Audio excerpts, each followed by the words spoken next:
Ângelo Osvaldo, secretário da Cultura, que está representando o governador Fernando Pimentel, Frei Luiz Antônio Pinheiro,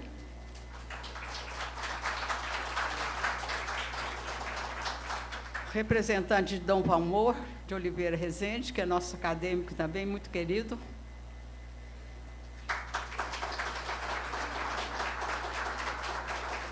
e Maria de Lourdes Costa Dias, representando a Academia de Letras João Guimarães Rosa, da Polícia Militar.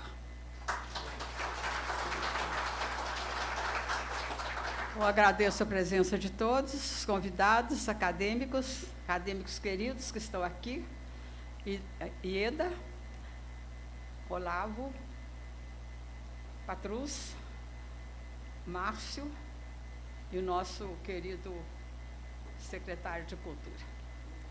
Eu vou nomear uma comissão de 3 acadêmicos para introduzir o nosso novo acadêmico aqui à mesa, que serão eles: Amilcar Martins,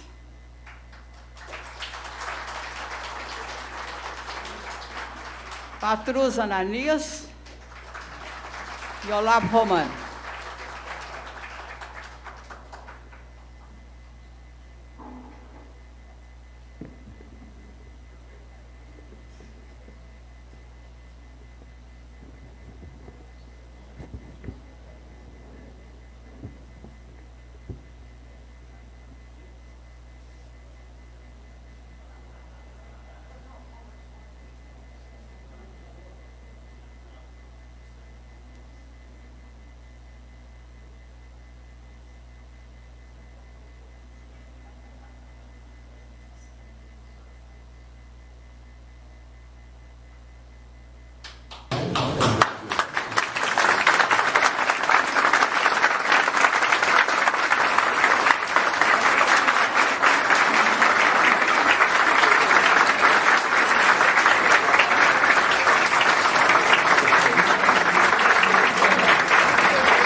Acadêmico Rogério Tavares vai fazer a oração de saudação para estar assento à mesa.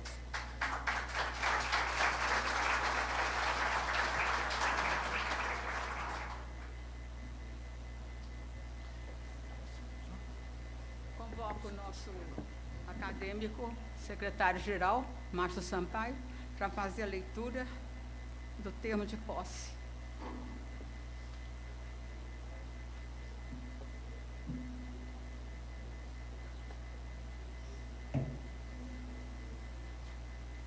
Será assinado.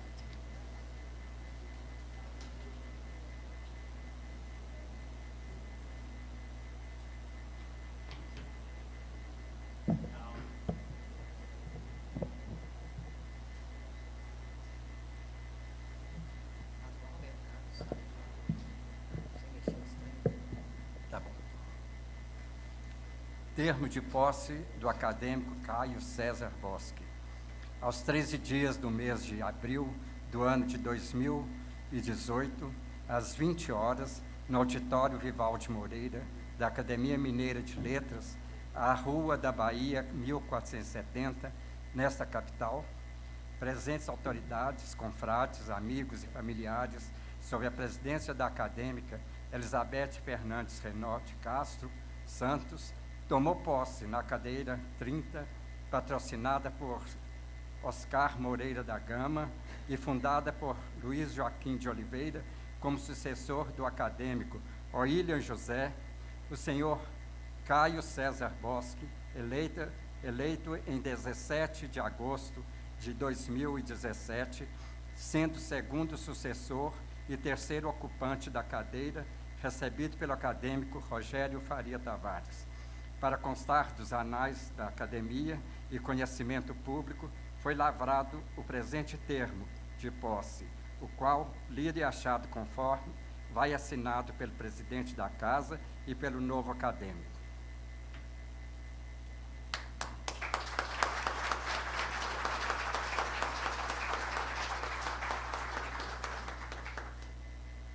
Farei agora a assinatura do termo de posse e, em seguida, o novo acadêmico assinará também.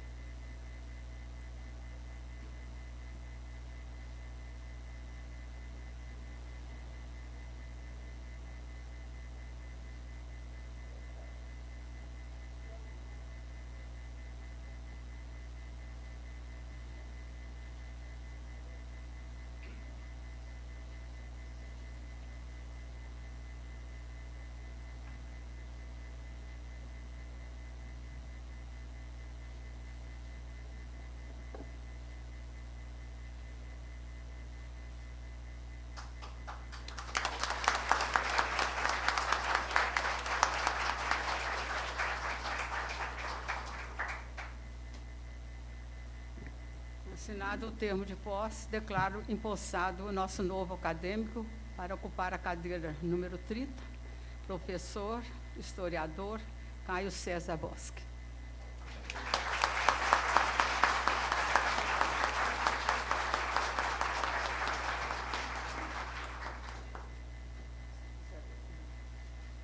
O nosso secretário vai ler também o teor do diploma.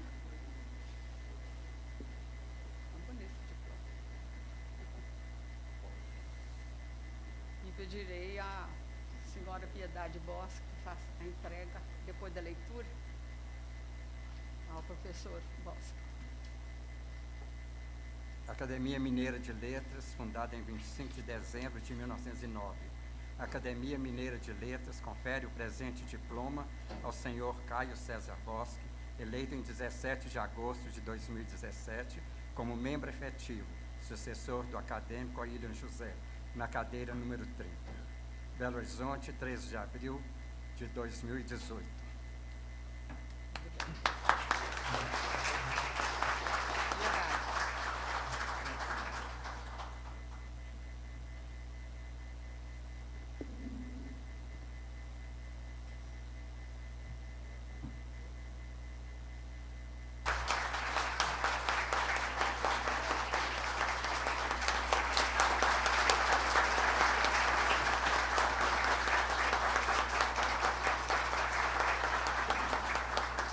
Pedirei à filha do professor que faça a entrega e coloque o bottom. Esqueci o nome da sua filha. Como? Ah, Bárbara.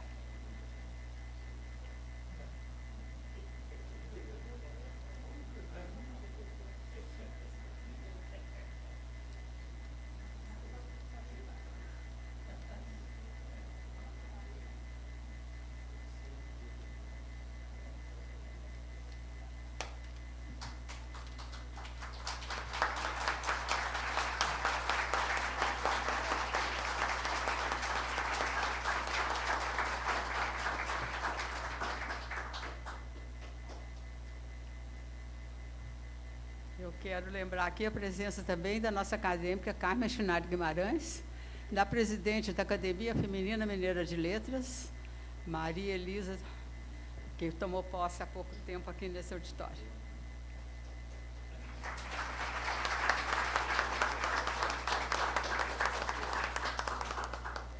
A Academia Mineira de Letras sente-se honrada com a entrada de seu novo acadêmico, professor Caio César Bosque, historiador e doutor em História Social, diretor do Centro de Pesquisa Histórica da Pontifícia Universidade Católica, professor convidado de universidades do exterior. Autor de vários livros e artigos, publicados em revistas especializadas do Brasil e do exterior, dedica-se atualmente à história da Diocese de Belo Horizonte, obra planejada para 10 volumes, em que 3 já foram publicados: Contemporaneidade, Evangelização e Laicato. É isso? Mestre por excelência, encara a educação como um fazer humano, no dizer de Paulo Freire, continente de ética na construção dos caracteres formadores de uma educação integral. Antes mesmo de sua posse nesta academia, festivamente hoje comemorada, o professor Caio Bosque participa intensamente do projeto de preservação bibliográfica e documental de seu acervo, da Academia Mineira de Letras. Digno de louvor e de meus agradecimentos por essa dedicação exercida por tão poucos em favor da memória e da história da Casa de Alfoz. Louvável sempre será a construção da lembrança dos precursores das letras, artes, do pensamento, da historicidade criativa, formadores da edificação da Academia Mineira de Letras. Relembrá-los é função cívica e de cidadania, tornando os exemplos para as gerações presentes e futuras. Esta história de 107 anos permanecerá viva e incentivadora para a continuidade esperada. Acadêmico César Bosque, que a nossa convivência seja fator de aprendizagem nessa nossa instituição.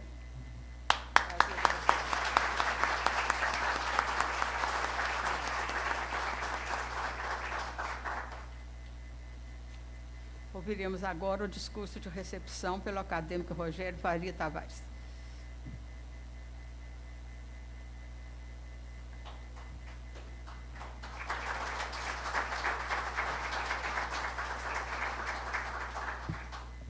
Boa noite a todos. Saúdo de modo especial os amigos e familiares do nosso confrade Caio César Bosque, aqui presentes, e também os familiares de seu antecessor, o inesquecível decano desta casa, professor William José.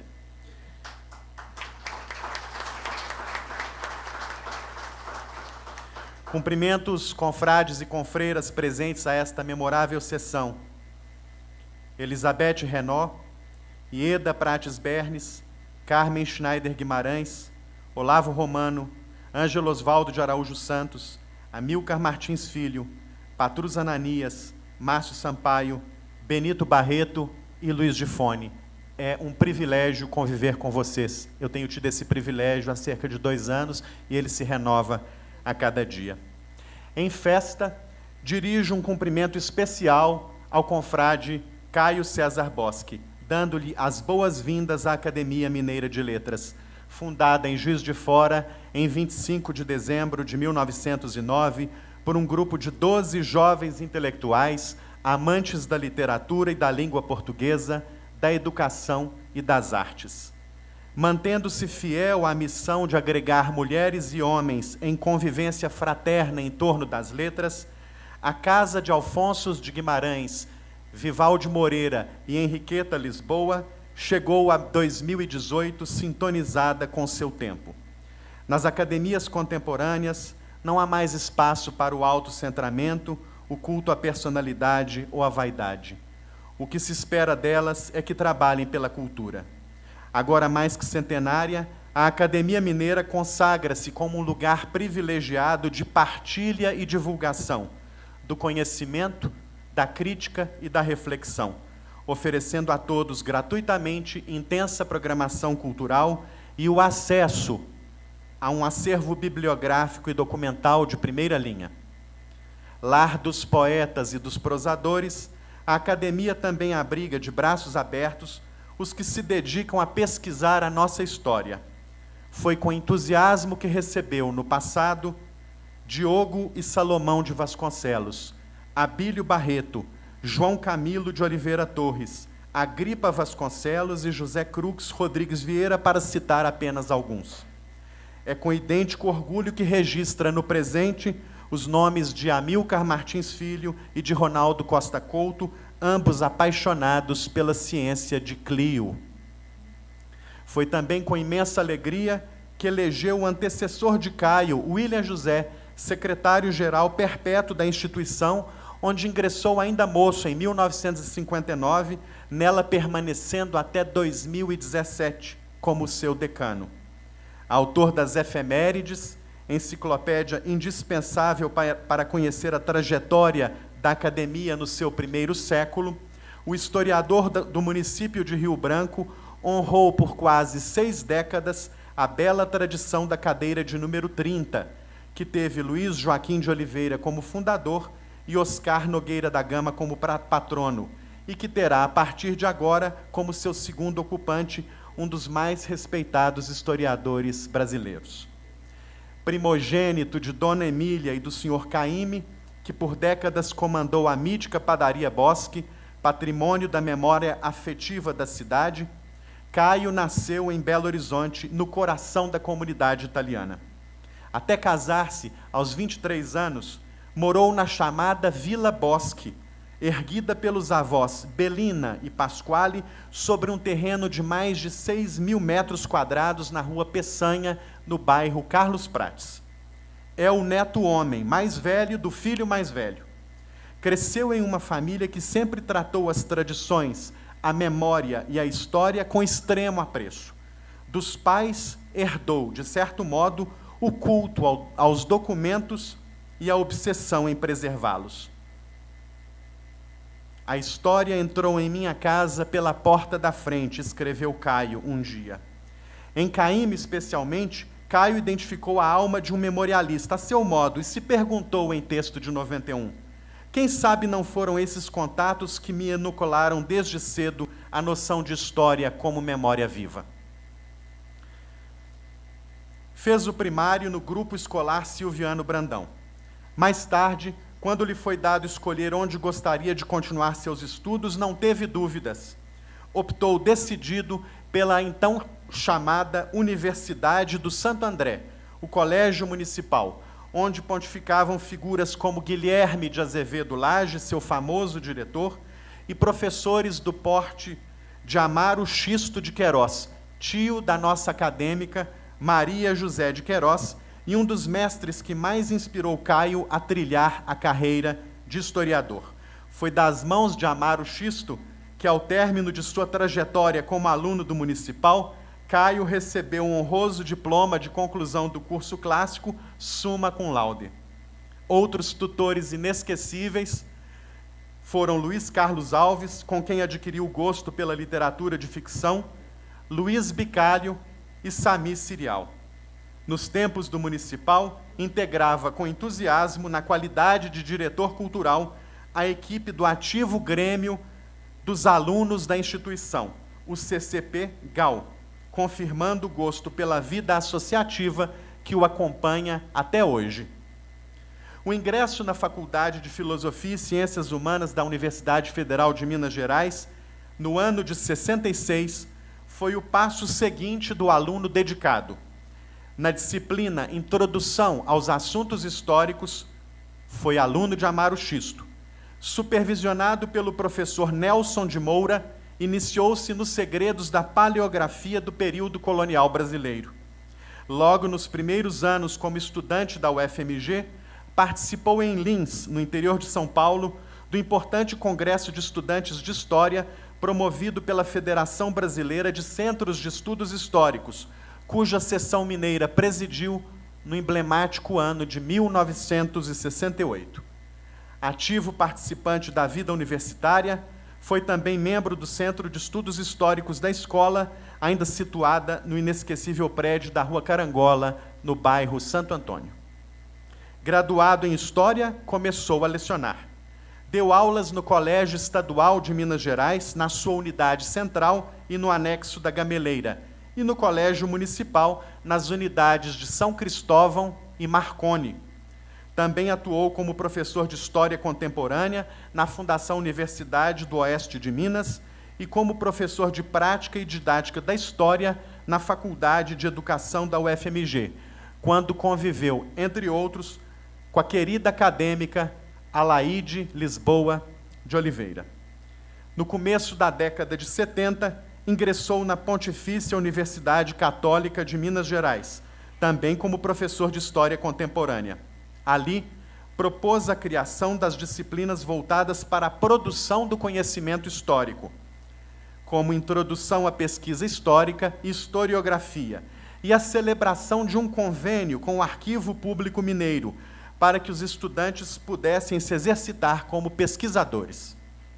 Em 72, interessado em fazer uma análise comparativa entre os compromissos das Irmandades mineiras e portuguesas, partiu para seu primeiro estágio científico naquele país.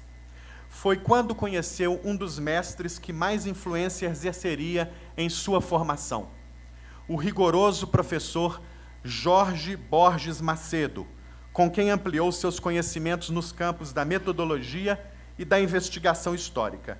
Instado por seu orientador, acabou por compor um roteiro para auxiliar os estudantes da história de Minas nos arquivos portugueses. O guia, preparado por Caio, foi publicado pela prestigiada Revista de História da USP em 75, então dirigida pelo professor Eurípedes Simões de Paula. A repercussão foi enorme. Não havia no Brasil estudo semelhante, embora fosse antiga a preocupação dos intelectuais brasileiros a respeito do assunto. Raimundo José da Cunha Matos e o cônego Januário da Cunha Barbosa, fundadores do Instituto Histórico e Geográfico Brasileiro, o IHGB, foram pioneiros em propor essa importante tarefa. No Império, Antônio Menezes Vasconcelos de Drummond e o poeta Gonçalves Dias se animaram em empreendê-la. Na República, Oliveira Lima organizou o catálogo de documentos relativos ao Brasil existentes no Museu Britânico, em Londres. Mais tarde, por indicação também do IHGB, Norival de Freitas seguiu para Portugal a fim de extrair cópias de documentos valiosos à história brasileira. Em 1912, foi a vez de Pedro Souto Maior, enviado a Lisboa pelo Barão do Rio Branco, então presidente do Instituto Histórico. O próprio Rio Branco, Joaquim Nabuco e Guilherme Studart, o Barão de Studart, também se empenharam na missão de coletar documentação sobre o Brasil dispersa pela Europa. Em nome da Biblioteca Nacional, Manuel Cícero Peregrino da Silva e José Honório Rodrigues também se encarregaram da matéria, trabalho que igualmente mobilizou Pedro Calmon e Manuel Nunes Dias.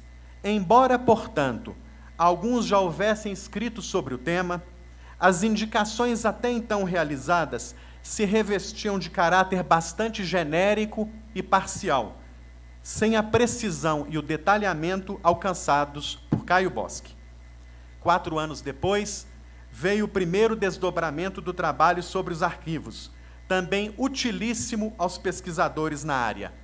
O livro intitulado Fontes Primárias para a História de Minas Gerais em Portugal, publicado pelo Conselho Estadual de Cultura no âmbito da sua coleção mineiriana. Como explica o seu autor, a essência daquela obra são os próprios documentos encontrados nos acervos portugueses sobre a história de Minas Gerais. Na apresentação, escreve o professor Aires da Mata Machado Filho, antigo ocupante da cadeira de número 33 dessa casa.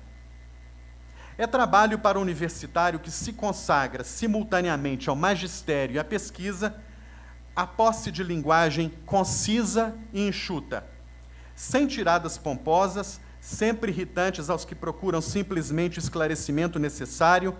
Tem-se aqui a informação suficiente, tanto no corpo do volume como nos 2 apêndices. Tal estudo foi reeditado em 98, no âmbito da coleção mineiriana da Fundação João Pinheiro. O roteiro sobre os arquivos teve vida longa.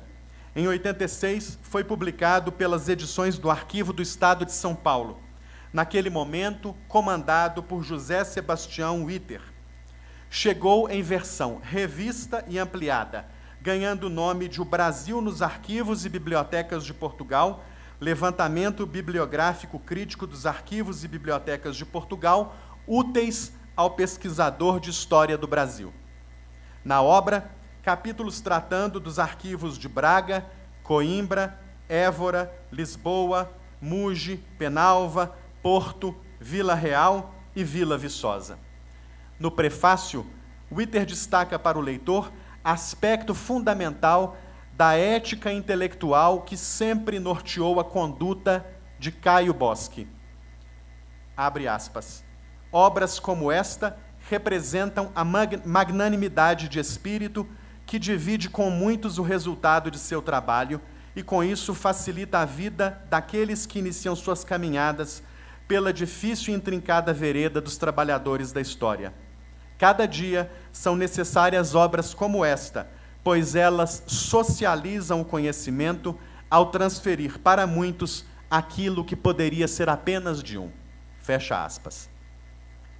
Em 95, o roteiro mereceu edição da Universidade Lusófona de Humanidades e Tecnologias de Lisboa. Em 2011, ganhou mais uma edição, desta vez pela editora Alameda, sob o título O Brasil Colônia nos Arquivos Históricos de Portugal, um roteiro sumário. Pois bem, regressando de seu primeiro e tão produtivo estágio científico em Portugal, Caio Bosque reassumiu suas funções como docente. Em 74, foi um dos fundadores do Programa de Especialização de Professores de Nível Superior, o famoso PREPS, da PUC Minas, em que atuou por mais de 2 décadas. Sua experiência como gestor universitário enriqueceu-se com 6 anos passados à frente da Pró-Reitoria de Pesquisa e Pós-Graduação da Universidade Católica, em que também foi o decano da reitoria, o diretor do Centro de Pesquisa Histórica e onde atualmente preside o Centro de Memória e Pesquisa Histórica. Em 78, Caio Bosque deslocou-se da Faculdade de Educação da UFMG para a Faculdade de História. Assim como fez na PUC, também na Federal, foi um dos responsáveis por introduzir no currículo escolar matérias até então pouco conhecidas pelos estudantes, como metodologia e historiografia. Nas palavras de Caio, o objetivo do curso deveria ser o de desenvolver no aluno uma atitude científica que lhe desse condições para analisar criticamente a sociedade em suas várias faces, permitindo que ele se sinta, ao mesmo tempo, agente e produtor da história. Responsável por implantar o bacharelado em História da UFMG, foi coordenador do setor de Metodologia e Pesquisa Histórica. Em 90, passou a lecionar no mestrado, implementado naquele ano. No doutorado realizado na Universidade de São Paulo, sob a orientação da professora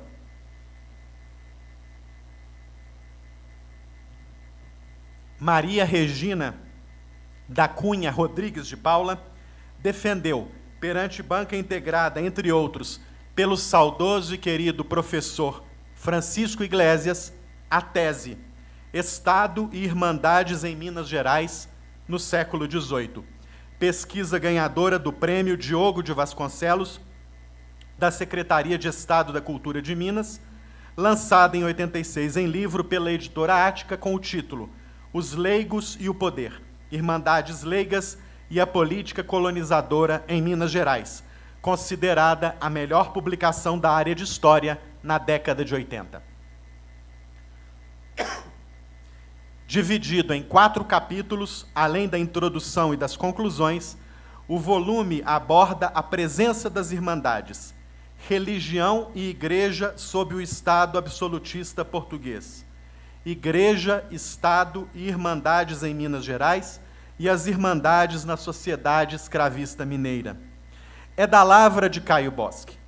A história das confrarias, arquiconfrarias, irmandades e ordens terceiras se confunde com a própria história social das Minas Gerais nos 700. Acompanhando suas constituições e desenvolvimento, acompanha-se a formação e a estruturação da sociedade mineira. Os 2 fenômenos caminham par e passo. Difícil dizer qual o determinante do outro. Em outro ponto, escreveu Caio Bosque, as Irmandades serviram de sólida base para que se organizassem em Minas outros tipos de agremiações, como, por exemplo, as lojas maçônicas. As Irmandades tinham criado e desenvolvido na gente mineira o hábito de congregar-se e reunir-se para o auxílio recíproco. Com o mesmo entusiasmo que dedicou à pesquisa, Caio Bosque começou a participar das atividades da Associação Nacional dos Professores Universitários de História, hoje a Associação Nacional de História. Na presidência da entidade, entre 85 e 87, criou vários núcleos regionais e adotou postura firme contra a intenção do Conselho Federal de Educação daquela época de transformar as licenciaturas de primeiro grau em estudos sociais em licenciaturas plenas em História e Geografia. Venceu a batalha. Aposentando-se na UFMG em 94, passou a empenhar-se mais em sua carreira acadêmica no exterior. Em 94, também concluiu o pós-doutorado em Portugal. Nesse mesmo ano, convidado pelo embaixador José Aparecido de Oliveira, trabalhou para conceber uma universidade que congregasse todos os países da língua portuguesa.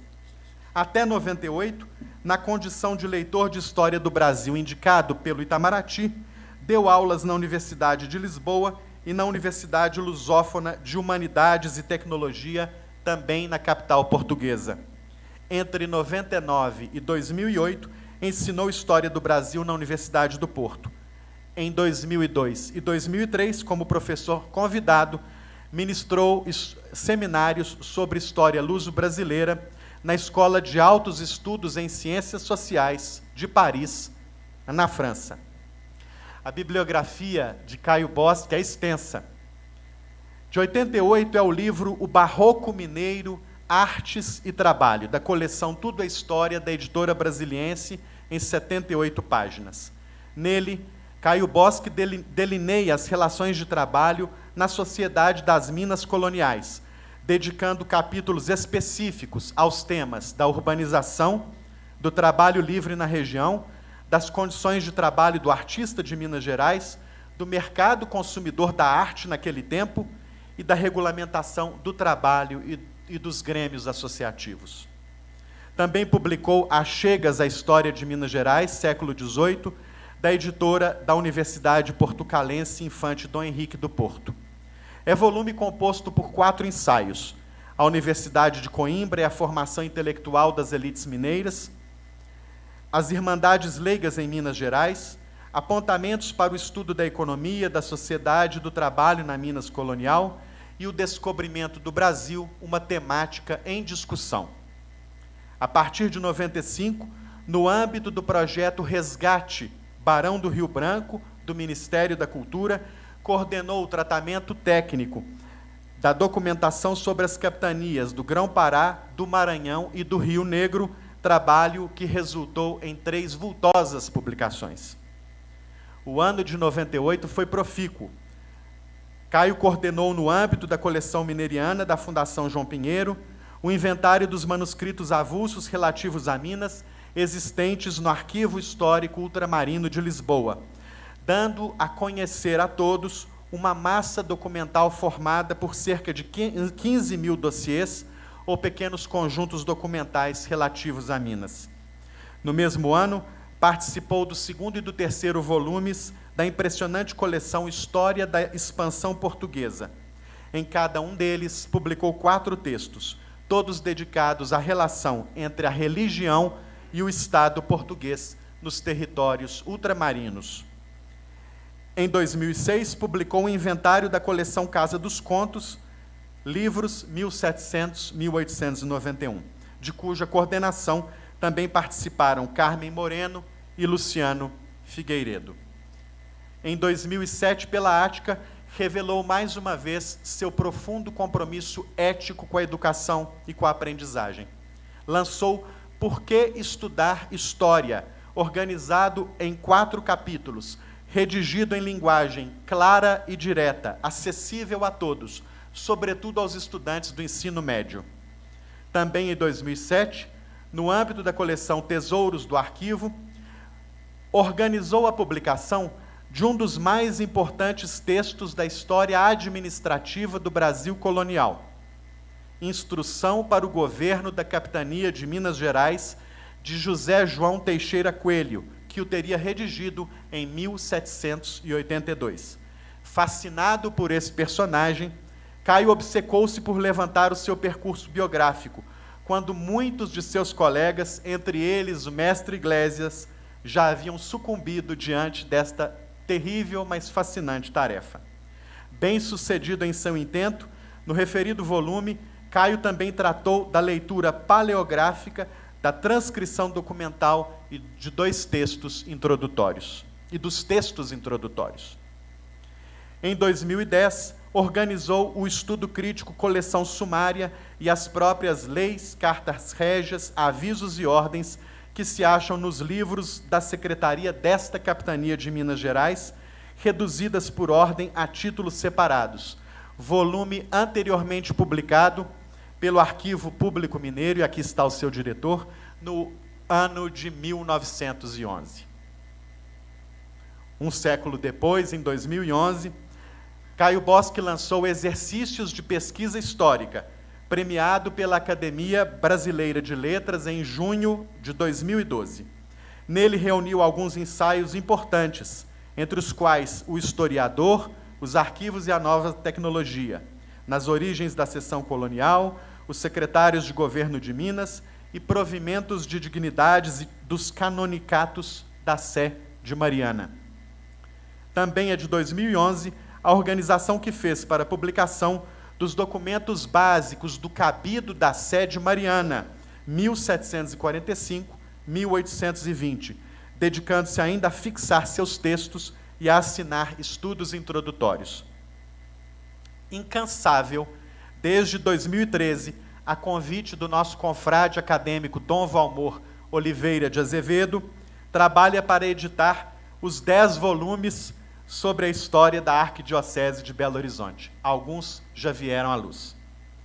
Membro do Instituto Histórico e Geográfico Brasileiro, da Academia Portuguesa de História e da Comissão Memória do Mundo da Unesco, este é o confrade que agora nos dá a honra da sua companhia na Academia Mineira de Letras. De trato ameno, elegante e suave, o marido de Piedade, pai de Bárbara e avô de Miguel e Manuela, atende com louvor aos principais pedidos formulados pelas academias de letras contemporâneas a quem deseja a elas associar-se. Acredita na valorização da cultura, das artes e da educação como estratégia para a emancipação do povo. Possui uma curiosidade insaciável, típica de quem sabe que tem sempre que aprender. Protege seu espírito e o ressalva e o resguarda livre de preconceitos. Reage contra qualquer tipo de discriminação. Em atitude cosmopolita, preserva a mente aberta ao novo e ao surpreendente. Aceita as diferenças sem arrogância. Mantém a escuta atenta ao outro. E, finalmente, prefere o coração compassivo, que se alegra na convivência com os demais. Sinta-se, amigo Caio, uma vez mais, bem-vindo a essa irmandade leiga do século XXI. Que você viva muitos momentos felizes entre nós. Muito obrigado.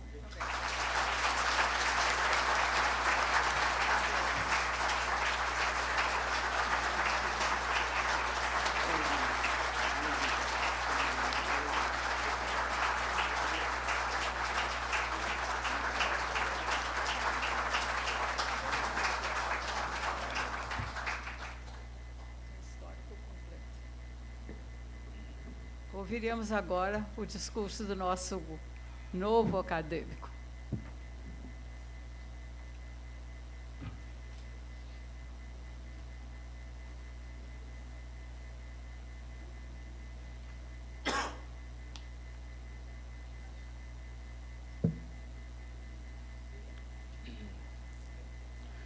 Amo a história. Se não a amasse, não seria historiador. Fazer a vida em duas. Consagrar uma profissão, cumprida sem amor. Reservar a outra a satisfação das necessidades profundas. Algo de abominável quando a profissão que se escolheu é uma profissão da inteligência. Amo a história.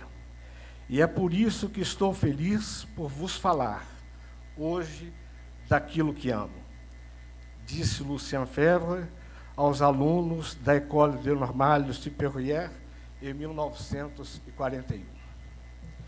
Senhora Presidente Elizabeth Renaud, autoridades já nomeadas, minhas senhoras, meus senhores, minha família, acima de tudo, meus amigos, ser escolhido para integrar um espaço de sociabilidade que é, ao mesmo tempo e acima de tudo, terreno da lavra do saber e, por consequência, de debates, exige do adventício, para além de natural pedido de licença, que este se dê a conhecer. Da minha trajetória intelectual, o acadêmico Rogério de Vasconcelos Faria Tavares deu conta, claramente se excedendo, fruto de suas peculiares benevolência e fidalguia. Que ele releve, no entanto, a minha indelicadeza por discordar do status que me confere, o de ser um historiador. Hipérbole creditada à nossa amizade. Sinceramente, não sou um historiador. Quando muito, um pesquisador, um amante dos arquivos, um aficionado pelas fontes documentais. Tenho, desde sempre, procurado pautar minha conduta nesse lavor pela identificação, organização e, permanentemente, e com muito gosto, pela divulgação de documentos históricos. Nesse métier, oriento-me pelo princípio elementar de que todos temos responsabilidades sociais a satisfazer, compromissos com a coletividade de que somos partícipes. Por isso, o que busco obrar é, fundamentalmente, a democratização de acesso às fontes, a socialização dos resultados das oportunidades que a vida profissional me tem proporcionado, que, aliás, têm sido muitas. A ressalvar, no entanto, que não teço loas às fontes, não faço apologia dos documentos. Em verdade, procuro guiar-me por um axioma primário. As fontes em si não são a história, mas sem elas não se faz história. Por consequência, ponderei ser adequado apresentar-me por meio de ligeiro desenho de uma profissão de fé, justificativa para a escolha do excerto que acabo de ler. Com efeito, nos primeiros passos de qualquer formação profissional, adquirimos ensinamentos que se perenizam em nossas mentes. Para mim, a exemplo do que ocorre e do que ocorreu com incontáveis estudiosos de história, Lucien Febvre foi e tem sido uma leitura seminal. Não me estenderei em enunciar minhas matrizes. Farei menção tão somente a mais uma, também dos primórdios da chegada à faculdade em tempos da Rua Carangola. E assim, como não poderia deixar de ser, recorro a Marc Bloch, que relata, e cito: já contei em algum lugar o episódio. Eu estava acompanhando em Estocolmo Henri Pirenne e mal chegamos, ele me diz: o que vamos ver primeiro?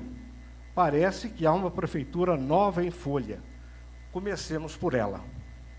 Depois, como se quisesse prevenir o espanto, acrescentou: se eu fosse um antiquário, só teria olhos para as coisas velhas, mas sou um historiador, e é por isso que amo a vida.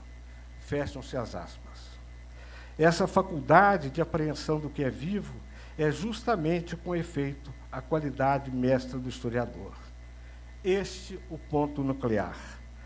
A história não tem os mortos como objeto principal. Ela é conhecimento dos vivos e para os vivos. O que, então, é história para mim, profissional e pessoalmente? Desde logo, entendo e busco exercitar que ela não é apenas um campo do saber, mas também condição de vida. É instrumento de apreensão da realidade, de percepção da vida, de dar sentido à vida, de modificar a vida. Ao nos proporcionar o conhecimento da realidade, a história, dentre outros contributos, instiga-nos a enxergar e a conviver com o outro. Convivência, no entanto, não equivale à prática da tolerância, pois esta, por mais louvável que seja, e o é, não alija a sua conotação concessiva, podendo ser resultante de uma postura de circunstância, de conveniência, sem efetiva e indispensável transigência. Por isso, nunca é demais referir que, no essencial, a investigação histórica se desenvolve almejando captar as diferenças e não a resgatar as semelhanças. A inesgotável busca da identificação e da compreensão dos conflitos sociais, das oposições e das contradições nas e entre as coletividades constitui o busilis do estudo da história. Este é, em suma, o fundamento da história, o seu para-quê mais profundo, dar sentido à vida pela compreensão de uma totalidade da qual fazemos parte, dar sentido social, primeiramente, à pequena comunidade que nos rodeia, depois à espécie humana como um todo, e, finalmente, num exercício de imaginação, à coletividade dos seres racionais e livres do universo. É nessa perspectiva que ela, a despeito de servir os poderosos, deve ser tomada como instrumento de libertação e não de escravização dos homens. É nessa esfera de pensamento que a história se impõe como um recurso de conscientização, como forjadora da cidadania. Saliente-se, todavia, que, por estar em permanente construção, nem por isso seguem-se-lhe avanços. A dinâmica histórica, por vezes, produz retrocessos. E, convenhamos, não é preciso recuar no tempo ou distanciar no espaço para assim percebê-la. Basta contextualizarmos-nos. Daí, a imperiosa necessidade de disseminar o estudo da história e incutir o seu amanho nas novas e nas futuras gerações, para que juntos possamos combater a hipocrisia e a disfarçatez que tem engraçado, para que todos, juntos, sejamos capazes de romper com a letargia que nos embota. E é isto, que venham como tem vindo, as perdas, mas sem prejuízo da nossa capacidade e, acima de tudo, do nosso dever de indignação. Confiar-nos, portanto, às novas gerações, a despeito das vicissitudes que nos têm acometido e que, lamentavelmente, a elas, novas gerações, estamos legando. Como advertiu Jean-Paul Sartre, não podemos acabar com as ilusões da juventude. Pelo contrário, temos que estimulá-las, incuti-las. Academia, locus de confraternização, de congregação, espaço para livre explicitação de pensamentos, comungando-os sem abdicar, todavia, de convicções. Pluralismo, motor das academias. Academia onde, interpares, se proclamam opiniões, debatendo-as. Locus onde se evidenciam divergências, como bem reclamam aqueles sítios em que impera o crescimento do intelecto. Já com Platão, a academia pautava-se pela heterogeneidade, ocupando-se de distintos ramos do saber, tendo, no entanto, o homem como convergência. Homo sum humani nihil me alterum puto. Homem sou, nada do que é humano me é estranho, cunhou Terêncio. Assim, e não por acaso, as academias se revigoraram com a Renascença. Humanismo, multifacetação, diversidade. Que não se atribua caráter antinômico às academias. Se elas, por vezes, se confundem com o passado e com as tradições, futuro. A confraternidade acadêmica tem lá os seus preceitos. Como presidente do Instituto Histórico e Geográfico Brasileiro, e agora também acadêmico, Arlo Vernig anunciou aos seus pares, e cito, a convivência consolida-se pela criação e manutenção de ritos. Se o homem é um animal simbólico, como queria Cassirer, o cultivo dos ritos, signos e emblemas, longe de atender a uma iconofilia meramente estética, destaca nossa identidade e faz com que internalizemos em nosso comportamento. A convivência, por sua vez, pressupõe a sociabilidade. A sociabilidade manifesta-se de diferentes maneiras, seja na essência, seja nos acidentes, seja no estilo. Mas alguns de seus traços mais característicos devem ser lembrados, se desejamos refletir sobre nossa casa e seu espírito.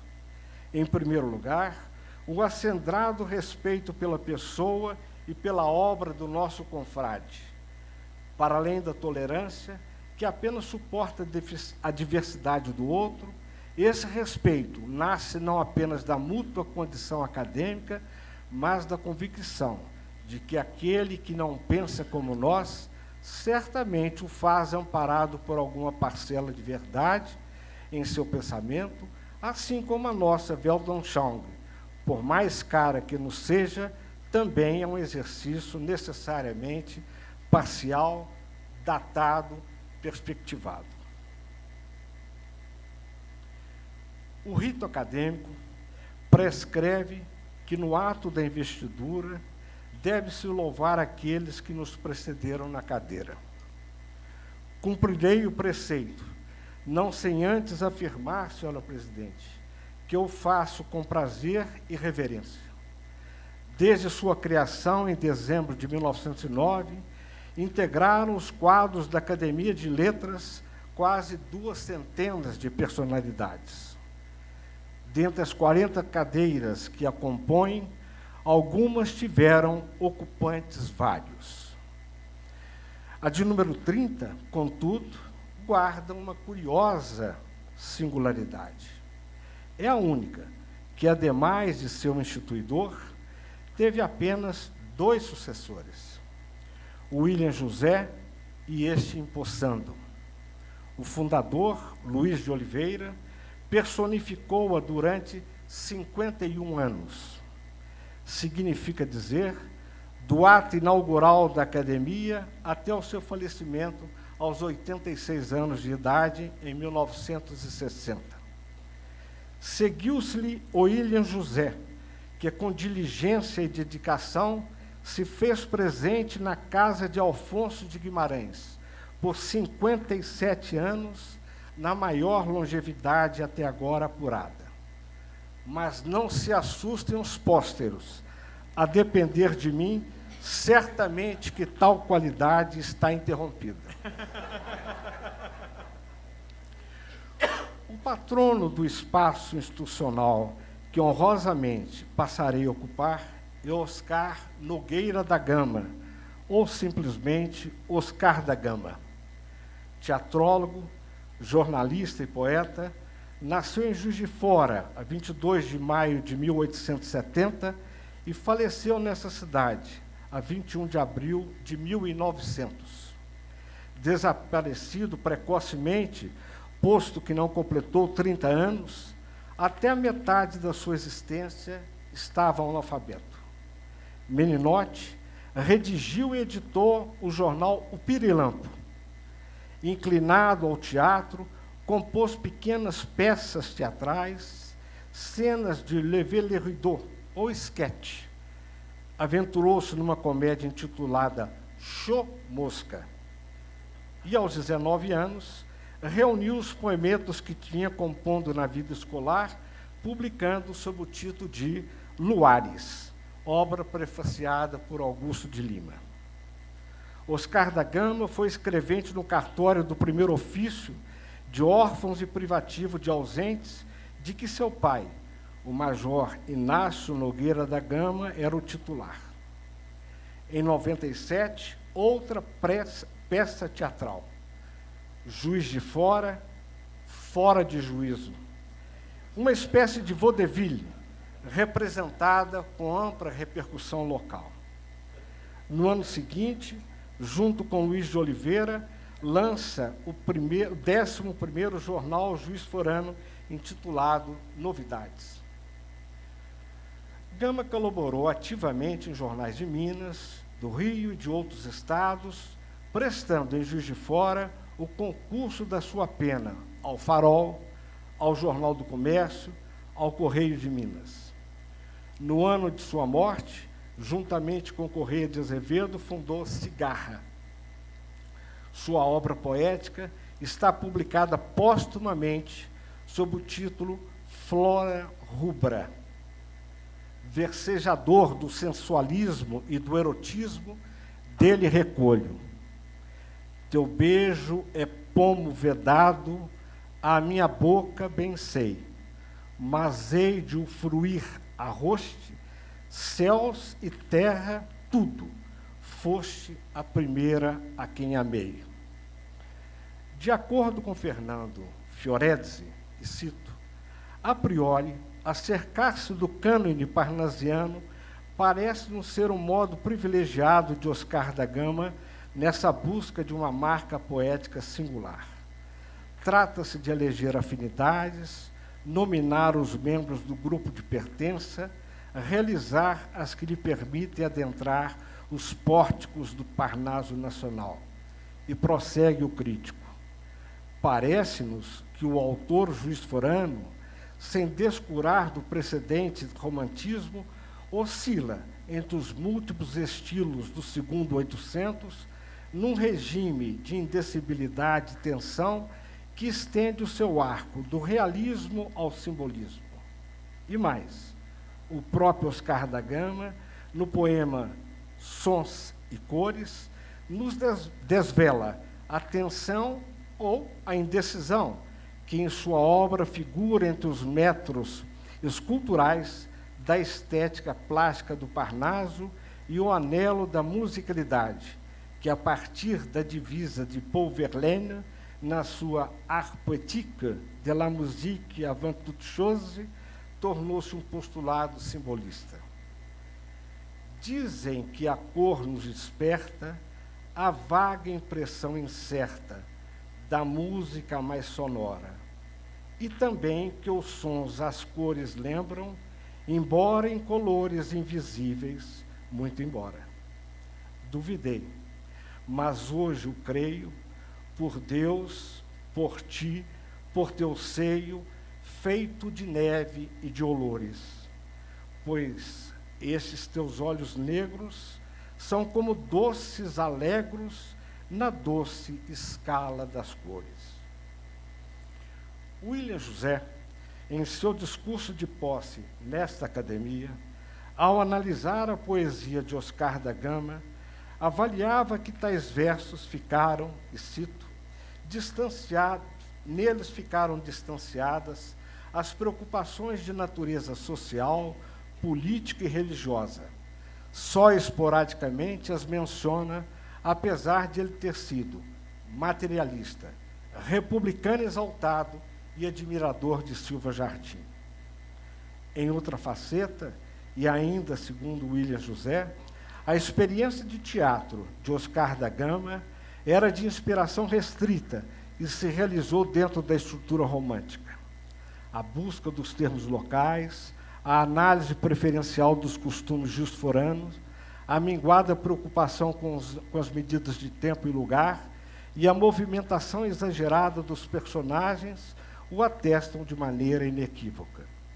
Se o teatrólogo Oscar da Gama não reúne maior originalidade, sobram-lhe, porém, vivacidade e comicidade. Luiz de Oliveira, seu amigo de sempre e fundador da cadeira que o tem como patrono, passadas pouco mais de 5 décadas de sua morte, dedicou-lhe sentida mensagem de saudade. Eis um enxerto, e cito: Oscar da Gama, que se fez credor de minha estima, no ambiente da gratidão, pelo apoio moral que me dispensava e pelo estímulo com que me erguia o ânimo, nos inesquecíveis tempos de nossas confabulações, quando, interessando-se vivamente pelo meu desenvolvimento intelectual, dirigia-me palavras encorajadoras para que não abandonasse os sonhos e aspirações poéticas em que nos irmanávamos, e então aconselhava-me com amistoso empenho a publicação de meu primeiro livro, que circulou em 1901, um ano depois de sua partida espiritual, talvez para se transportar à região da vida com que sonhara e a que aludira através da rima, dizendo: fazer desejo meu ninho lá nos pínculos da glória. Assim, e retomando Oliveira, tendo a impressão de estar contemplando, melancolicamente recorda, diz Oliveira, dos tempos idos que não voltam mais, e não resisto à instigação da musa, por intermédio da qual o visito na esfera evolutiva em que se encontra, com as seguintes rimas que, embora pobres, traduzem sentimentos de estima saturados de gratidão. Estimado Oscar, orando no Deus, Cristo e caridade, dele irei, sem saber quando, dar-te o abraço da amizade. Certo, embora octogenário, não irei tão alto quanto estás. Meu pobre rosário de rimas não tem encanto.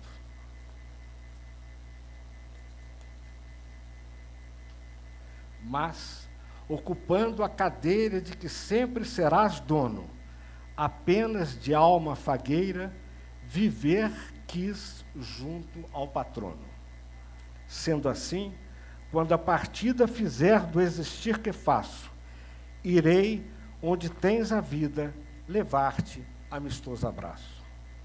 E perora, encerrando em saudoso ambiente essa amistosa manifestação de afeto em que registro a vida de Oscar da Gama e lhe estou encaminhando espiritual visita na asa do pensamento, em conclusão lhe digo: meu prezado Oscar, a hora em que te dirijo para a região das almas já emancipadas e livres das lutas, apreensões, tristezas, desenganos e suplícios, no terreno existir deste mundo, onde a imprecação sucede à prece, também neste momento, Oscar, fotógrafo na imaginação, os 40 imortais que compuseram a operosa e digna pleiade de cultores das letras pátrias, que, compondo nos meus dias de distante mocidade a vida fundamental da academia,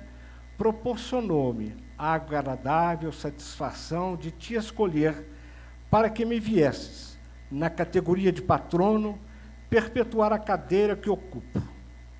Grato à bondade dos confrades que me acolheram, para a maioria desses ambientadores da Academia Mineira de Letras, que se acham na região evolutiva em que te encontras. Transmita-lhes as expressões da saudade e do reconhecimento, com que também os reverencio nas comarias da existência infinda, onde, se o Supremo Criador o permitir, me acolherás no afastamento da terra para o abraço da fraternidade. Luiz Joaquim de Oliveira, ou Luiz de Oliveira Tucur, nasceu a 25 de agosto de 1874, em Sapucaia, estado do Rio, e faleceu em Cachoeiro do Itapemirim, no Espírito Santo, em 27 de julho de 1960. Filho de Albino Eufrásio de Oliveira e de Dona Joaquina José de Oliveira, foi um autodidata. Ainda jovem, transferiu-se para Juiz de Fora, onde trabalhou muitos anos no cartório do primeiro ofício de órfãos e privativo de ausentes, tornando-se aí amigo inseparável de Oscar da Gama.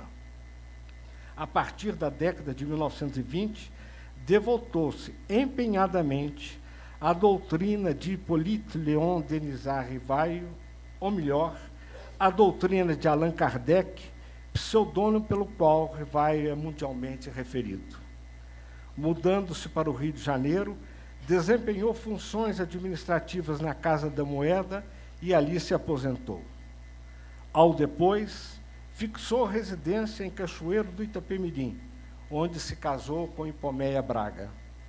Ali, dedicou-se com afinco a obras caritativas, vinculando-se ao asilo Deus, Cristo e Caridade, instituição cristã para órfãos e necessitados em geral, no cargo de diretor que ocupou até a sua morte.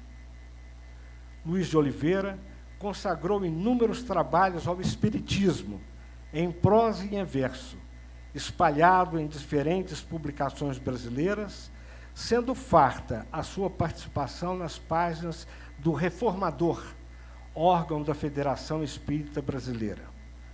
Publicou poesia sob os títulos de Sertanejas, 1901, Sonhos e Visões, 1910, Cenários, 1916 e Clamores, 1922, este último apresentado por Rui Barbosa. E ensaios no livro Dalma, de 1926, bem como uma pouco inspirada peça de teatro intitulada Tribunal de Moças. Em parceria com sua mulher, escreveu Folhas de Natal e Folhas Cristãs, fundando também a revista Alfa de finalidades espiritualistas. No ano anterior à sua morte, conservava trabalhos inéditos, entre os quais cito Seara Bendita, Orações Cristãs e Nosso Livro. Consoante William José, a tristeza, a angústia e a dúvida nortearam a produção literária de Luiz de Oliveira. Mesmo quando escreve em prosa, o romantismo poético salta de sua pena. Nem os anos, nem as claridades da vida o fariam distanciado desse melancólico romantismo. Ainda nas palavras do nosso decano William José, como ocorre com Oscar da Gama, são poucos em nossos dias os que em Minas o conheceram pessoalmente ou leram a sua obra.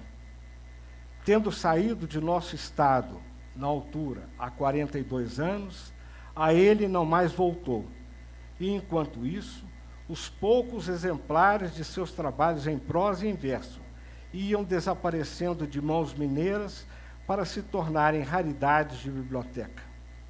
Essa dupla ausência, a do autor e de suas obras, fez de Luiz de Oliveira uma lembrança apenas para a atual vida literária mineira, embora palpitasse em nosso antecessor um poeta, um teatrólogo e um homem de ação dedicado ao exercício da bondade. Homem simples e afável, modelo de ternura humana, dono de uma serenidade quase absoluta, mestre da bondade, eis em suma o seu elogio feito por William José.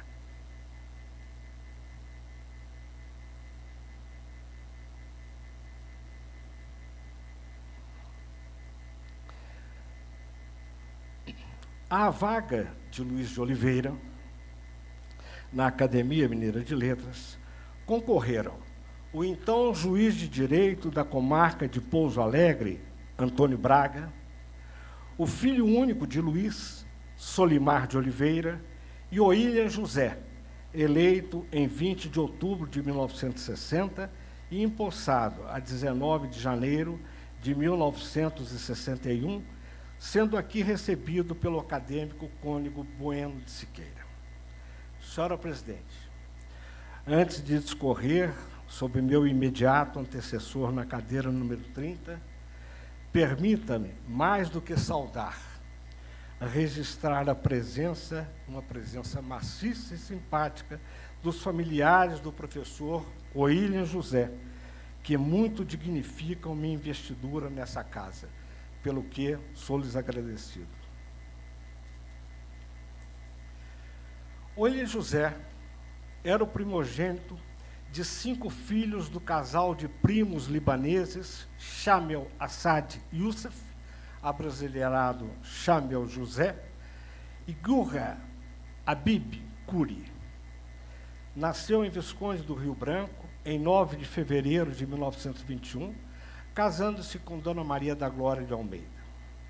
Fez o curso secundário no Colégio Rio Branco, em sua terra natal, e o de Contabilidade, em Miracema, Rio de Janeiro, e em Leopoldina. Fundou e dirigiu os jornais O Ginasiano, O Escoteiro e o quinzenário O Leopoldinense.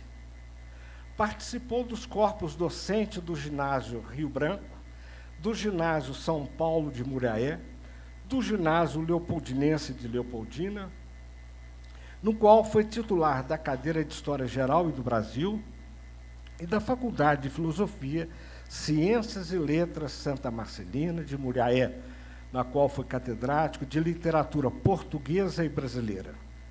Foi secretário municipal da Prefeitura de Visconde do Rio Branco, contabilista da Secretaria de Finanças do Estado de Minas Gerais, chefe de gabinete da direção da Imprensa Oficial do Estado e da Secretaria de Segurança Pública, e, em 1963, bacharelou-se pela Faculdade de Direito da Universidade Federal de Juiz de Fora. A partir de 1971, compôs o corpo de redatores do Palácio dos Despachos.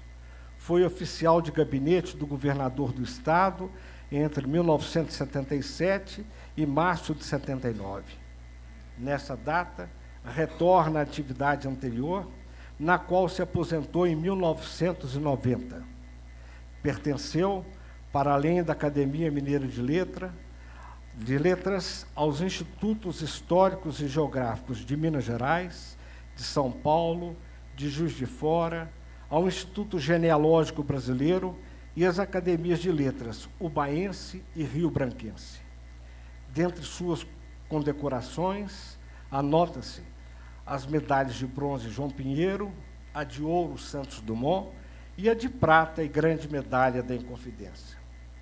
Na academia, foi eleito secretário-geral em 1969, atividade que exerceu até fevereiro de 2001, quando lhe foi cometida a láurea de secretário-geral honorário.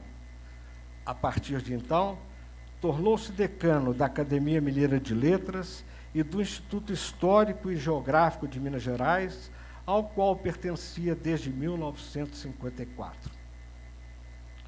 Personalidade amena, pessoa cordial, de convívio fraterno, com forte traço de amor ao próximo, como ressaltou seu neto Carlos Henrique na sessão de da saudade que esta casa dedicou à sua memória.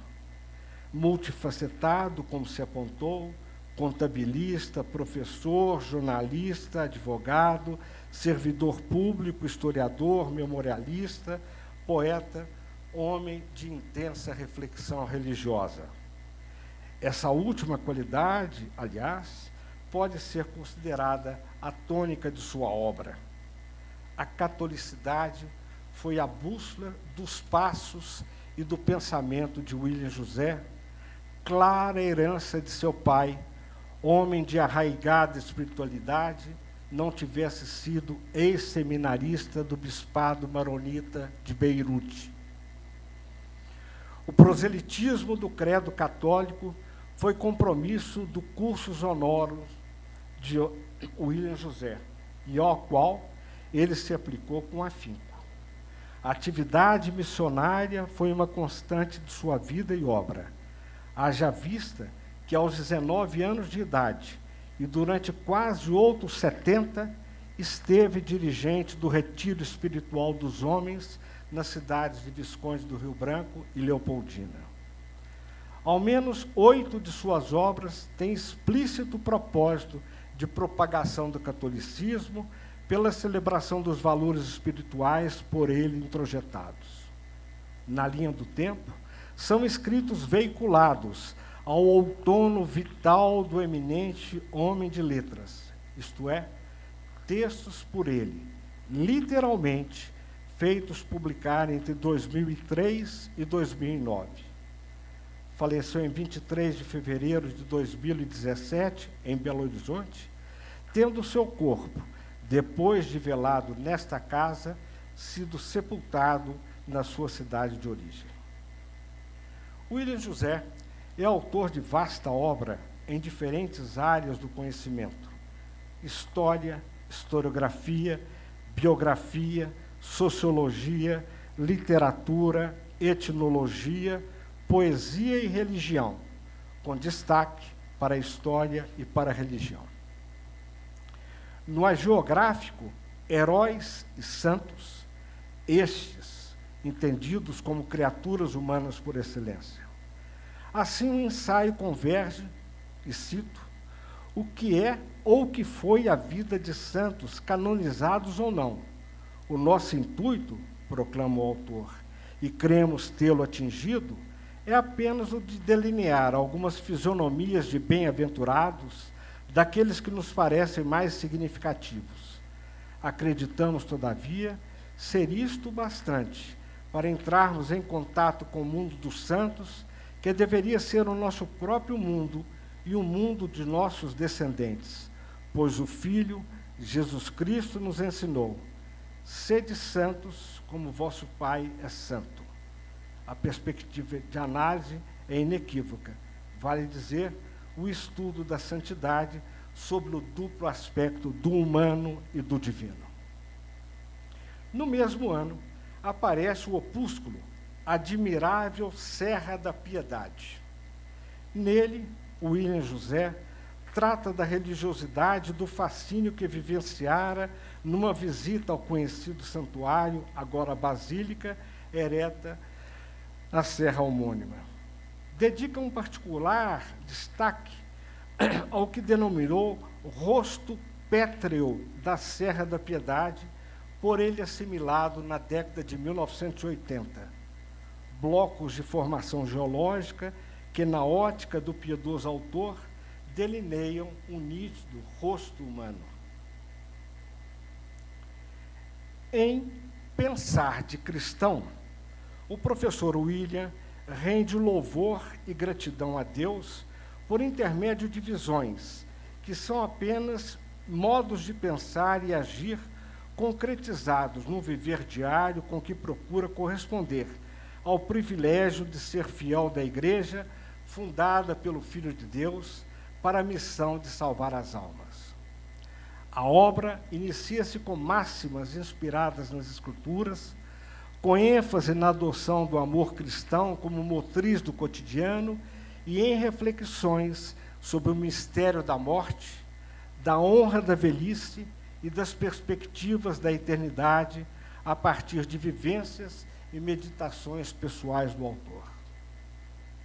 Pensar e escrever sobre a necessidade contínua de fortificar o dom divino da fé que só se completa no instante próximo da nossa passagem da Terra para a eternidade, dentre outras ideias voltadas à exaltação dos valores ético-religiosos e do amor cristão, constituem a substância de outro livro, Anseios de Fé e Esperança.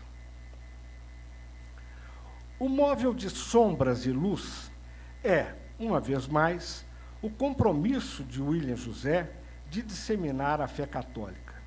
Não é por outra razão que o autor se autoproclama agente pastoral e, sem titubeios, declara, e cito, sentimos-nos no dever de substituir, por determinado tempo, as pesquisas históricas que tantas alegrias nos concederam pela contínua missão de evangelizar. Afinal, assegura ele, poucas alegrias se comparam com a de ensinar a doutrina religiosa que abraçamos e com a verificação de que ex-alunos nossos vivem a fé e a praticam com amor. O mote para a feitura de Certeza e Temores nos é apresentado logo à partida. E diz o autor, a certeza nos vem com a doutrina daquele que, possuindo natureza divina, garante-nos ser caminho, verdade e vida, enquanto os temores nascem em nós, ao longo de nosso caminhar terrestre, em busca da vivência segundo a doutrina do Salvador. A obra constitui-se, então, de algumas dezenas de textos norteados pelas duas expressões denominadoras e por princípios morais e cristãos, tendo foco em personagens históricas, como, dentre outros, os papas João Paulo II, Bento XVI, Frederico Ozanam, Pasteur, Einstein e o Padre Feijó. Procura do Eterno Presente, de 2008, é mais uma coletânea sobre a forma de capítulos breves em que o autor se empenha na sua inarredável missão de catequese laica voltada à disseminação do conhecimento da vida cristã aos irmãos em Cristo, ou, nas suas palavras, ao apostolado que nos cumpre efetivar enquanto houver tempo ao longo da nossa peregrinação terrena. Nos últimos anos, foi manifesto o desígnio de Oílio José de implementar o seu estreito comprometimento com a missionação. E o executa com tenacidade, tendo a iminência da morte como instigadora das suas indagações.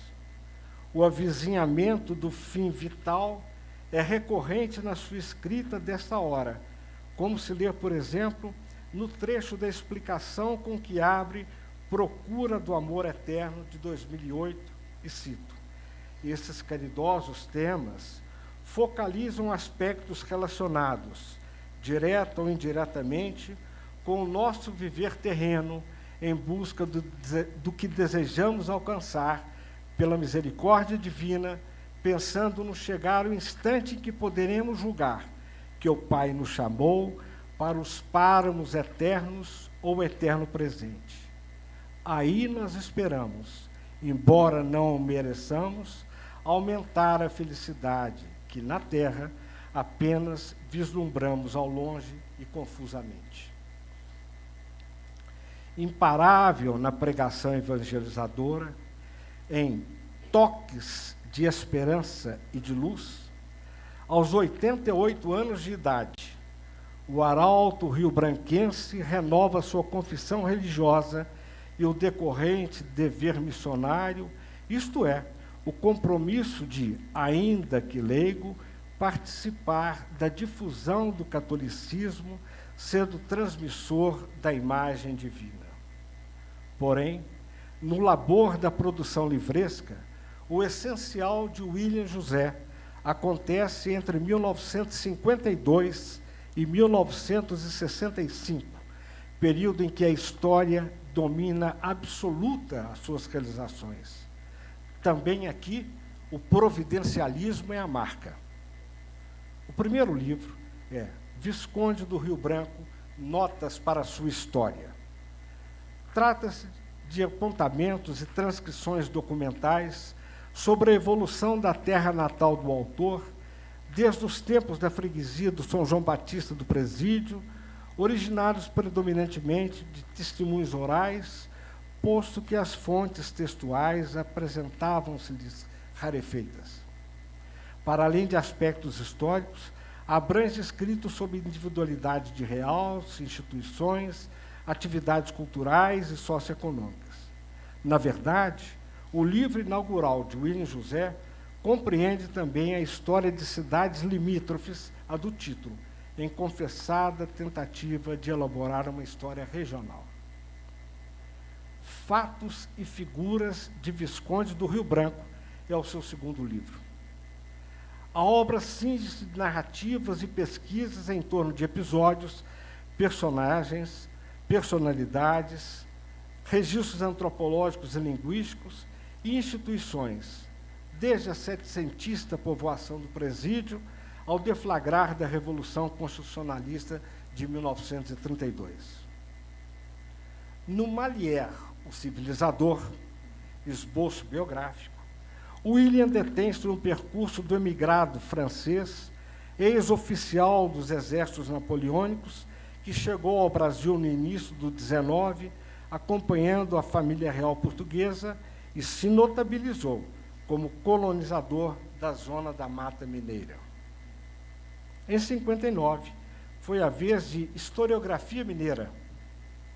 Na apresentação, o autor assevera: não possuímos até hoje a tão ambicionada e indispensável história de Minas, mas enquanto esse alvissareiro fato não acontece, há outros trabalhos é lícito esforçarem-se para fixar as linhas fundamentais de que se compõe o quadro das pesquisas históricas na terra mineira. E o presente estudo se considera como um desses trabalhos. Apontemos o conteúdo. Após deter-se em rápidos parágrafos atinentes ao conceito de historiografia e a sua aplicabilidade no Brasil, o autor dedica-se a esquadrinhar uma periodização para a historiografia sobre as Minas Gerais. Sua proposta se apresenta em 4 recortes: período dos primeiros historiadores, período dos viajantes historiadores, dos historiadores clássicos e período dos historiadores contemporâneos. Nos capítulos seguintes, William José volta-se para a análise de cada uma dessas fases. Se pode discutir a pertinência dos parâmetros adotados, não se poupe à historiografia mineira o mérito de compilar o que de mais significativo tinha sido divulgado sobre o nosso Estado no âmbito dos assinalados recortes temáticos. Passados quase 30 anos, surge a segunda edição da obra e se revelava mais do que o dobro de páginas da versão original, por meio de naturais acréscimos, retificações e adaptações. Tiradentes, 1974.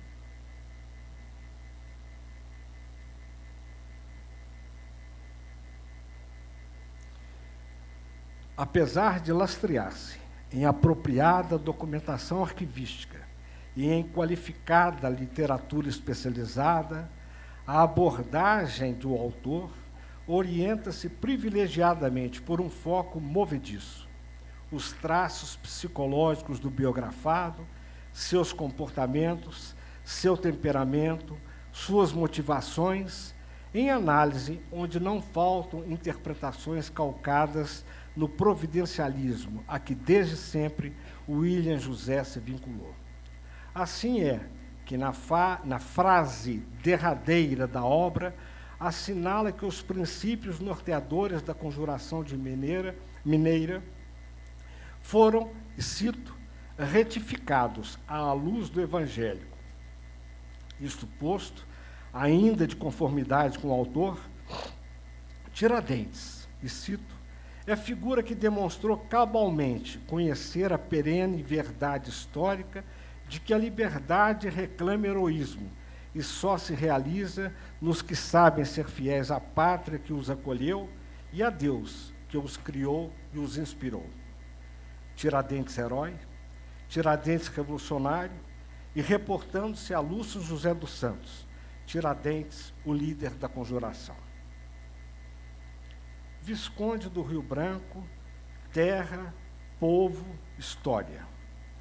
Na altura do centenário de emancipação política e administrativa de sua terra natal, 1982, William José, retomando suas 2 obras primeiras, empreende o que enfaticamente designou como uma história de Visconde do Rio Branco. Ainda no âmbito da história, elaborou biografias por meio de textos curtos. A do político Celso Machado, de quem, por quase 50 anos, foi próximo e colaborador. A do pensador Jackson de Figueiredo, enaltecendo-lhe a atuação renovadora do laicato na Igreja Católica do Brasil. E em fascículos, as biografias de Venceslau Braz, Silviano Brandão e Francisco Salles. No campo da sociologia, William José facultou-nos a leitura de A Abolição em Minas. O objetivo do ensaio foi o de reconstituir a fisionomia do movimento de ideias, que levou Minas a unir-se de algum modo a campanha abolicionista no país. E esclarece o autor. Dizemos de algum modo, porque na realidade não houve em nossa província um esforço coletivo e de sólida envergadura em prol da liberdade da gente negra. Era talvez a confirmação de que os povos destas montanhas preferem pensar e agir silenciosamente, mesmo quando os brasileiros de outras plagas levantam alto as vozes de seus pronunciamentos. O racismo, como elemento explicativo da história brasileira e suas nefastas decorrências para o desenvolvimento do país e do nosso Estado, formam o objeto de O Racismo em Minas Gerais. O livro é um estudo com viés histórico-cronológico, baseado em fontes primárias, em certa bibliografia especializada e em depoimentos orais de negros, inclusive de ex-escravos. A análise é concluída por um sugestivo arrazoado no que o autor chama aculturação mútua. Em correlação, 12 anos depois, William José edita O Negro na Economia Mineira. Nele, o escritor se dispõe a demonstrar que o fator econômico, segundo o seu ponto de vista, ao invés de buscar o bem-estar social, foi o causador do agravamento das mazelas sociais em nossa história. Em suas palavras, diz ele, fez em Minas a felicidade de minorias, enquanto gerava o desnorteador sacrifício da maioria, por mais saliente que seja. Ele, o fator econômico, apenas é uma parcela de um todo complexo. Não é o maior, contudo, oferece grandes perigos. Nesse registro interpretativo, que é, já no capítulo 2, analisando o econômico em face do evangélico, abordagem à luz da qual o autor engendra seu discurso historiográfico, finalizando por afirmar, dentre outras assertivas, que o relacionamento ético no Brasil e em Minas ocorre dentro de contexto social próprio, razão pela qual seu indispensável aperfeiçoamento há de ser conseguido pela mútua cooperação dos 3 maiores blocos, segundo ele, o branco, o negro e os mestiços. É também certo que nesse processo, diz ele, o sacrifício maior caberá ao branco, social e financeiramente realizado, e que da parte do negro deve existir correspondente moderação nas reivindicações. Fecham-se as aspas. Redigido sob a forma de depoimento, Mundo em Crise procura exprimir as angústias e os desalentos de que foram acometidos aqueles que nasceram no pós-guerra de 14 e 18 e que vivenciaram o segundo conflito mundial. Diz o autor, geração torturada, desde o nascimento, tanto no corpo quanto na alma. Em textos sucintos, conduzidos por mensagens de acentuado teor ético-moral, William José reitera suas convicções salvíficas. Em socorro às mazelas e sofrimentos do mundo, contrapõe e proclama a magnanimidade e o amor de Deus. A escassez de títulos concernentes à temática até aquele momento motivou o prévio realce ao livro Indígenas de Minas Gerais. Não é obra de história. Como acentua o subtítulo, o ensaio dedica-se a estudar facetas sociais, políticas, etnológicas dos silvícolas que, desde origens remotas, habitavam a terra das Alterosas. Iniciando por identificar as tribos situadas nesse território, observando expressões variadas dos 3 aspectos de eleição do autor, é um esforço de pesquisa ao qual se antepõem consideráveis obstáculos investigativos, mormente no que respeita à etnologia e antropologia. As limitações de análise reconhecidas pelo autor e, por decorrência, ressalvas que podem ser atribuídas ao texto não invalidam a ousadia da empreitada. Constatar que o período provincial era objeto de escassa bibliografia foi o leitmotiv de William José para a elaboração do seu ensaio A Propaganda Republicana em Minas. Releve-se nessa obra a utilização da imprensa escrita de Ouro Preto e de 13 cidades do interior mineiro como as principais fontes históricas, instituindo, pois, a espinha dorsal do texto. À análise somam-se estudos sobre a presença e o proselitismo de Silva Jardim em Minas, às vésperas do 15 de novembro, bem como sobre a instalação e o cenário político, administrativo e doutrinário do novo regime em seus primeiros tempos. Poesia. Em 1984, pela imprensa oficial do Estado, William José publicou Poemas Orientais. O título declara a inspiração do autor e o seu culto à ancestralidade libanesa por ele tanto cultivada. Mencione-se a propósito que seu pai, Shamel, na juventude, fora condiscípulo e amigo de Gibran Khalil Gibran, o festejado autor de O Profeta. Em o efêmero e o eterno, não há filiação a determinada matriz. Aqui, o poetar de William é essencialmente o subjetivo, proclama e reclama o intimismo, consagra a introspecção. Versos pautados pelo nosse te ipsum. Diz o autor, fala-se evidentemente num sublimismo, sem qualquer conotação psicanalítica, realista, racionalizado, imaginativo, criador e formador. Num sublimismo em que o máximo da forma corresponda ao máximo de viver nobre. Final de citação. Nessa medida, a experiência poética de William José, então um sexagenário, é alimentada, como esclarece, pelas suas maiores riquezas, senão pelas paixões que sempre o dominaram: Cristo, sua igreja, os carentes, os angustiados, os amigos e o belo. Leiamos as estrofes de Esperança.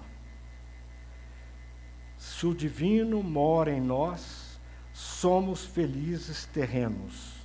No tempo sai-nos a voz, para irmos a mundos serenos. Eis-nos agora momentos vividos em tempo infrene, mas, como seres sedentos, chegaremos ao perene. Assim, nobres nos fazemos, quando a todos bem queremos, colhendo suave esperança na caridade que avança. Nessas fecundas visões, findam graves dissensões, e com firme solidez, veremos o amor de vez. A última referência talvez seja aquela que mais de perto tocaria o coração do meu antecessor. Por certo, é a que mais estritamente e estreitamente o associa a este grêmio. Refiro-me, como não poderia deixar de ser, às efemérides da Academia Mineira de Letras. O laborioso empreendimento nasceu em 15 de dezembro de 1966, quando, reunida a academia, sob a presidência de José Osvaldo de Araújo, avô do nosso confrade Ângelo Osvaldo, William José propôs a organização e a publicação, em volume apropriado, dos fastos e dos feitos da casa, trabalho que já fora esboçado pelo acadêmico Martins de Oliveira. O repto foi aprovado por unanimidade, mas condicionado ao fato de algum acadêmico aceitar a incumbência. Em março de 1975, o encargo é formalmente atribuído ao ilustre confrade.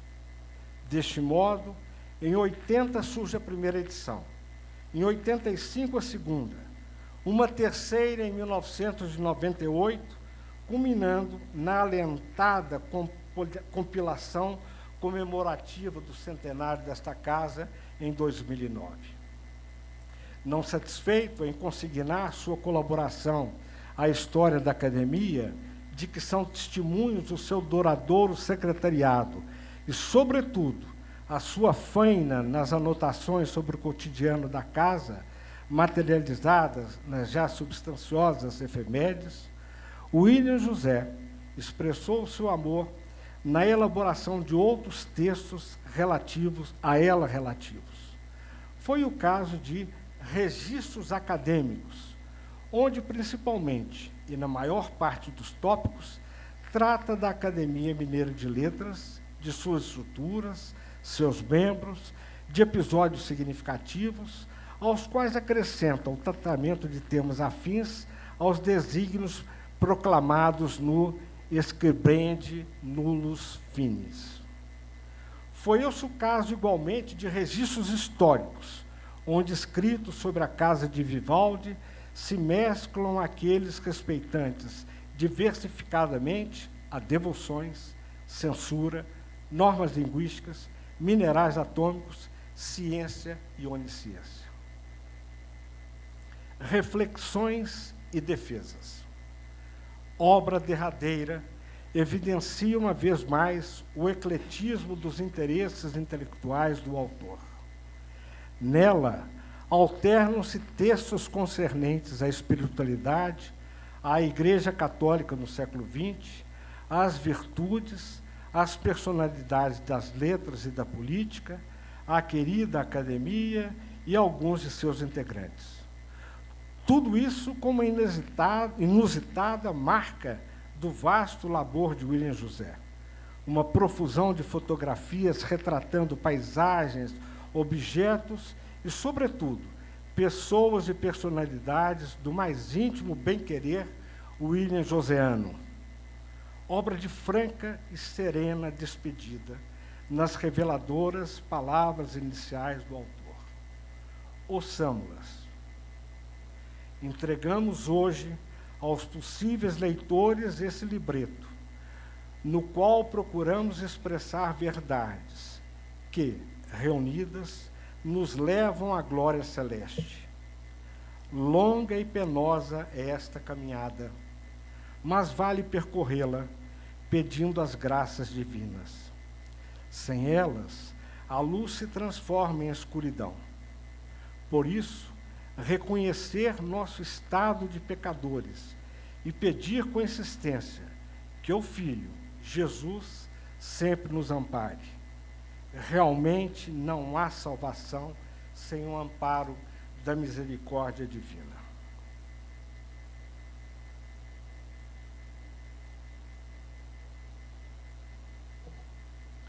Senhora Presidente, se convictamente, sem qualquer originalidade, aclamei que é aos jovens que devemos render homenagens e conferir o fardo de nossos desígnios, pertinentemente agora dirijo-me a Rogério Faria Tavares para proclamar, e de novo ausente o ineditismo, para proclamar, repito, a abnegação e a competência com que ele, dia a dia, se tem havido na dinamização das atividades da Academia Mineira de Letras.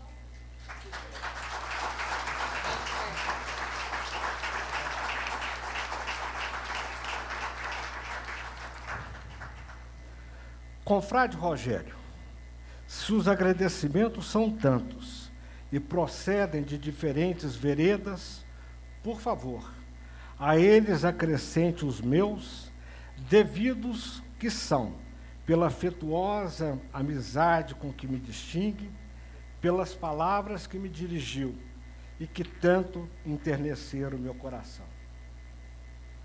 Na Lira 14, de Malíria de Dirceu, canta o poeta conjurado.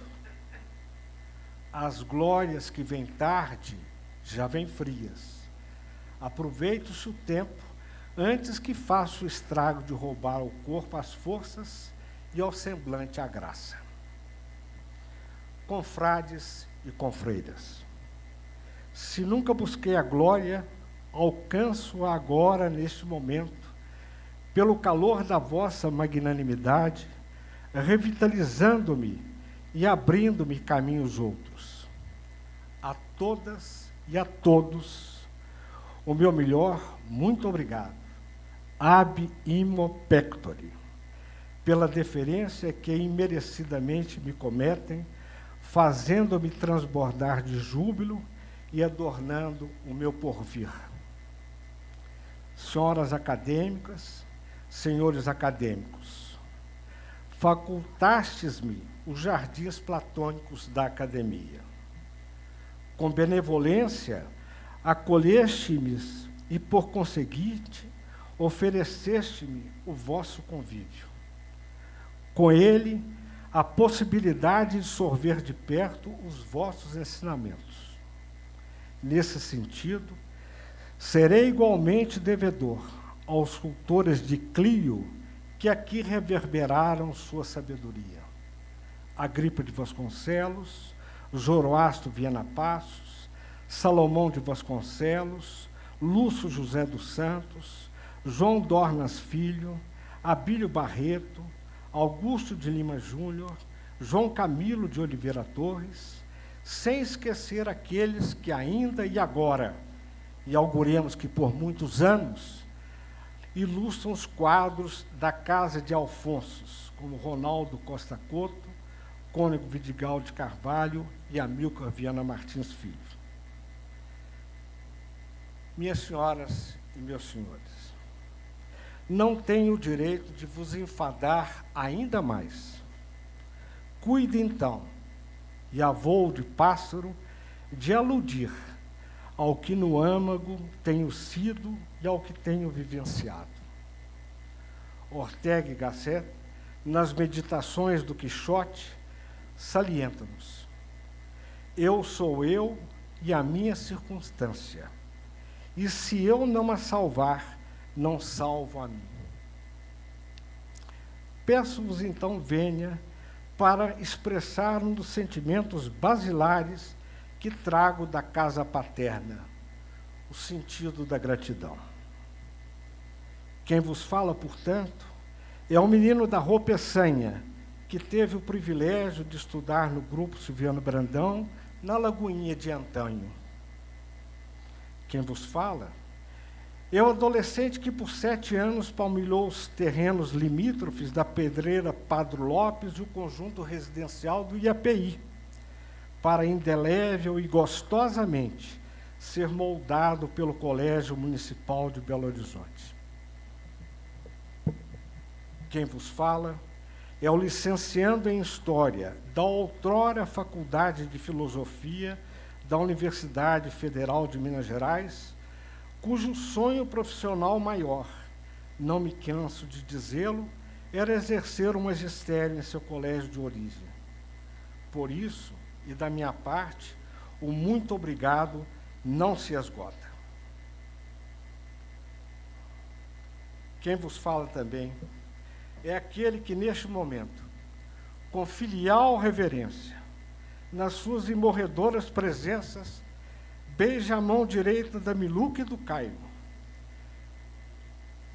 É aquele que recolhe, acolhe, agradece e exalta o amor de piedade bárbara, que afetuosamente abraça o André e que se desvanece por inteiro com a doçura pueril do Miguel e da Manuela. É aquele que orgulhosa e carinhosamente contempla seus irmãos, irmãs, cunhado, cunhadas, sobrinhos, sobrinhas, minha tia Ivone, primos e primas. Quem vos fala é aquele que, agradecido, celebra a sinceridade e o afago dioturnos recebido dos amigos, professores, colegas, alunos e companheiros de trabalho. Quem vos fala, afinal, é alguém que, vicissitudes à parte, reafirma sua crença no ser humano. E assim, sentindo e expressando, quem vos fala é alguém que tem a utopia em seu horizonte, a projetar, a desejar ardentemente e a tentar contribuir para tornar realidade a república imaginária. Parafraseando a lição de More, cumpre sempre perseverar e insistir para se conseguir converter a ideia fundamental em realidade. Houve quem, e quantos foram os que, criminosamente, falaram e falam do fim da história e das ideologias, do fim das utopias. Repilo firme e fortemente esse diversionismo. Quando nada, porque, enquanto houver injustiça e desigualdade social, existirão indignação e utopias. Em outra oportunidade, escrevi e agora reitero: a história é um caminho para a utopia. Não no sentido de um ideal inatingível, mas no de manter viva a esperança. Ontem semeamos a realidade de hoje. Hoje semeamos a de amanhã. A história pode nos ajudar a realizar essa semeadura com lucidez, anunciando um futuro mais justo e fraterno. Utopia, antídoto às frustrações e à desesperança. De quimeras entendem os poetas. Assim, ao terminar, e porque aqui estamos irmanados sob a égide das musas, invoco Mário Quintana. Se as coisas são inatingíveis, ora, não é motivo para não querê-las. Que tristes os caminhos, se não fora a presença distante das estrelas. Muito obrigado. Bravo!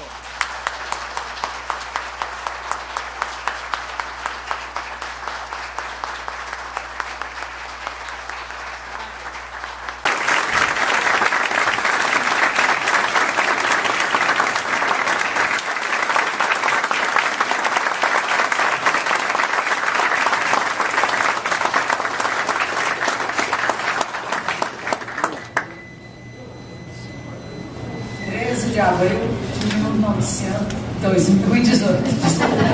Então, na antiguidade da história.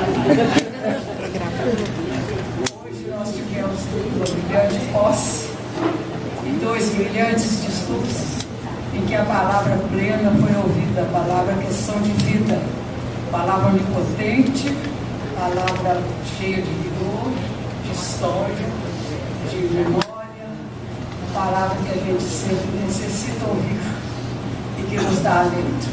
A Academia Mineira de Letras sente-se orgulhosa com essa aquisição preciosa do nosso novo acadêmico, Caio César Rossi.